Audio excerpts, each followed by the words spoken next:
ಇವತ್ತು ನಾನು ಸಿಂಪಲ್ ಆಗಿ ಗೋಧಿ ಹಿಟ್ಟಿನಿಂದ ಬಟಾಣಿ ಪೂರಿ ಮಾಡ್ತಾ ಇದ್ದೀನಿ. ಮಿಕ್ಸಿ ಜಾರಿನಲ್ಲಿ 1 ಕಪ್ ಕುದಿಸಿದ ಬಟಾಣಿ, ಹಸಿಮೆಣಸಿನಕಾಯಿ, ಶುಂಠಿ, ಬೆಳ್ಳುಳ್ಳಿ, ಕೊತ್ತಂಬರಿ ಸೊಪ್ಪು, ಜೀರಿಗೆ ಹಾಕಿ ಚೆನ್ನಾಗಿ ಮಿಕ್ಸಿ ಮಾಡ್ಕೊಳ್ಳಿ.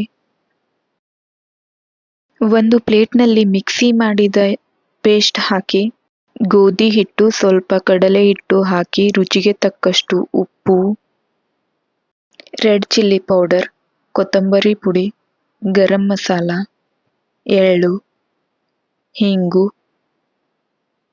ಕಾಳು, ಸ್ವಲ್ಪ ಎಣ್ಣೆ ಹಾಗೆ ಸ್ವಲ್ಪ ನೀರನ್ನು ಹಾಕಿ ಹಿಟ್ಟನ್ನು ನಾದ್ಕೊಳ್ಳಿ. ಮೀಡಿಯಂ ಹದಕ್ಕೆ ಇರಬೇಕು. ಸಣ್ಣ ಸಣ್ಣ ಉಂಡೆಗಳನ್ನಾಗಿ ಮಾಡಿ ಪೂರಿ ರೀತಿಯಲ್ಲಿ ಲಟ್ಟಿಸಿದರೆ ಅದನ್ನು ಎಣ್ಣೆಯಲ್ಲಿ ಫ್ರೈ ಮಾಡಿದರೆ ಬಟಾಣಿ ಪೂರಿ ರೆಡಿ.